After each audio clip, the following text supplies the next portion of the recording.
Casa Cielo, and I wanted to take you along to show you the kind of tech upgrades that we're doing for the house. So because we are not officially moved in here, we're using it as our office space, it was a good time that we could open up some walls, bring an electrician out, and do all these different upgrades that we kind of didn't get a chance to do at our other home.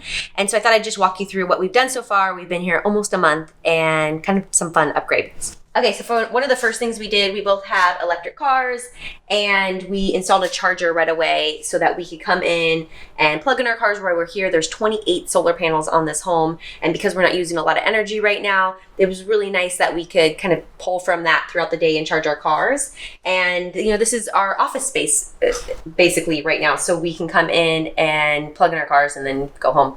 And this, what I really thought was so much nicer about this was the main panel to the house is right here.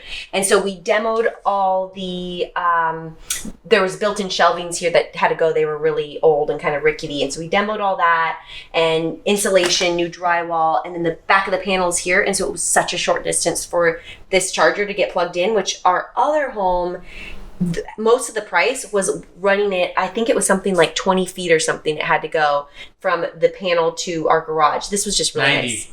90 feet. Okay, my husband just said it was 90 feet. 90 feet, it was like $1,800 to $2,000 to install that, where this was a fraction of that because the distance was so short. So a couple of the other things we wanted to do was make it energy efficient right from the get-go. So there was things that we just knew we weren't going to use, which when we moved in, there was a freezer, and there's still this fridge-freezer combo. So we right away got rid of the freezer because it pulled a lot of energy and we knew we weren't going to use it.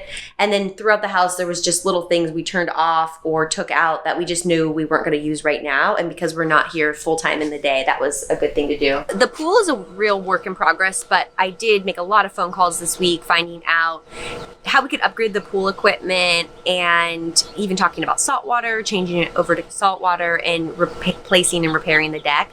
But got some really good info regarding pool pumps and how we can upgrade a lot of that. And there is lots of variable speed systems.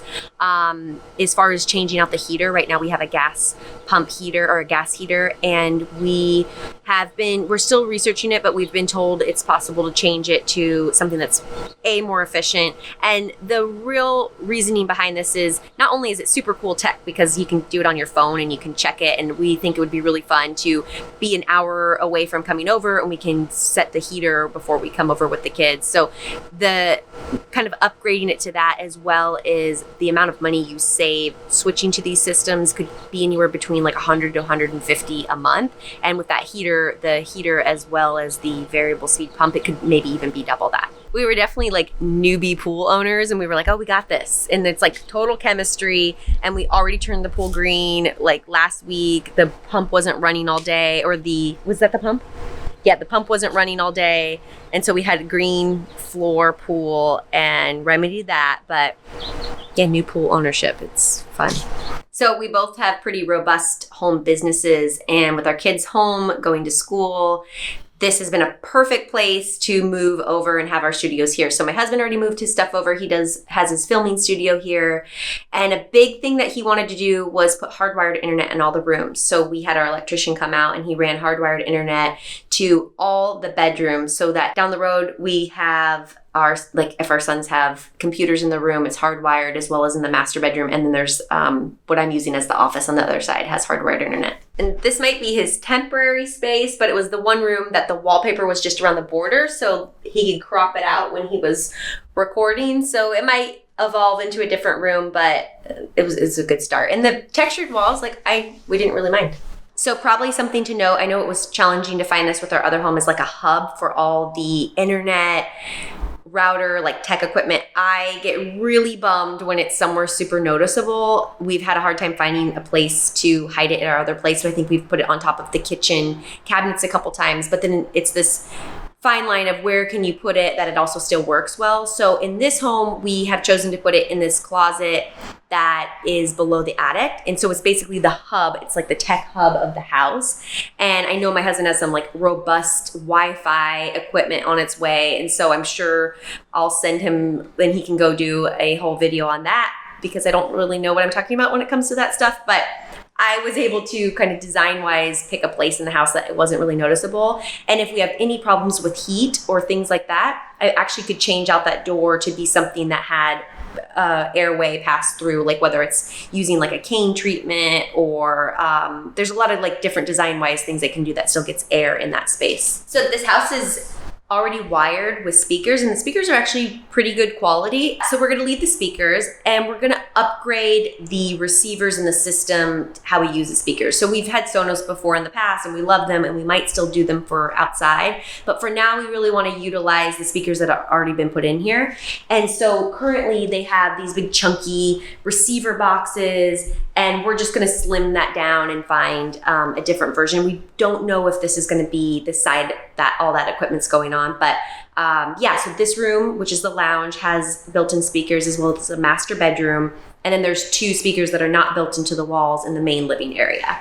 Okay, so something that the house already had as well was a full security system, and it was a pretty good security system. So we called the company and got some info regarding setting that up for ourselves. It is a pretty steep price for setup, but the house has, because of all the windows and all the doors, it's already wired pretty well. So we're kind of leaning towards sticking with them. And the company is Protect One. I think they're part of ADT. We've in the past had Simply Safe and been really happy. So we're kind of going back and forth between those 2 right now. But because it's already hardwired, we're kind of leaning towards that.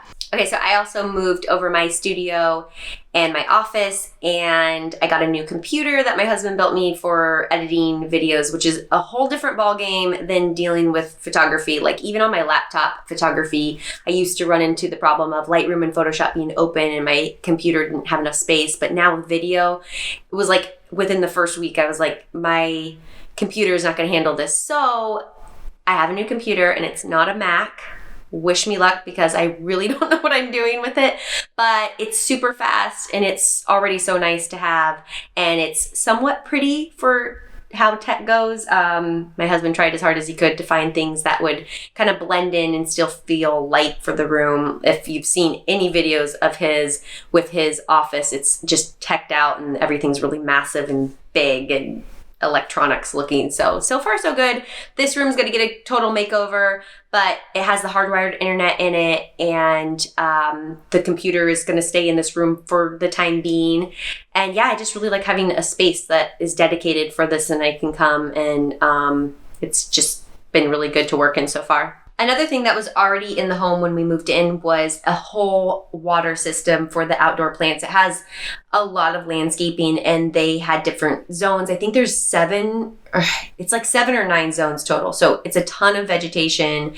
And one of the things we did was that first week or 2 weeks, we just ran all the stations to kind of see how they were running. And there was multiple of them that got hit by the termite company, and it was flooding and water was spraying everywhere. So we kind of spent that first week figuring out what the heck was going on. This company Flume has this whole system to where you can monitor and keep track of it. And so we're still kind of learning about it, but it will be very nice for this kind of property where there are all these different zones. And we want to slim down the water usage quite a bit here. Like I love the lush look of the plants, but I do feel like there's areas where we can change it out and just start to lower the water usage a little bit without completely changing the overall feel, garden-y feel of the backyard and the front yard. So this is kind of still a work in progress, but we're pretty excited already about this company and kind of how we can use it. All right, guys, thanks for watching our kind of tech upgrades, our first initial thoughts in stage 1 of our tech upgrades. But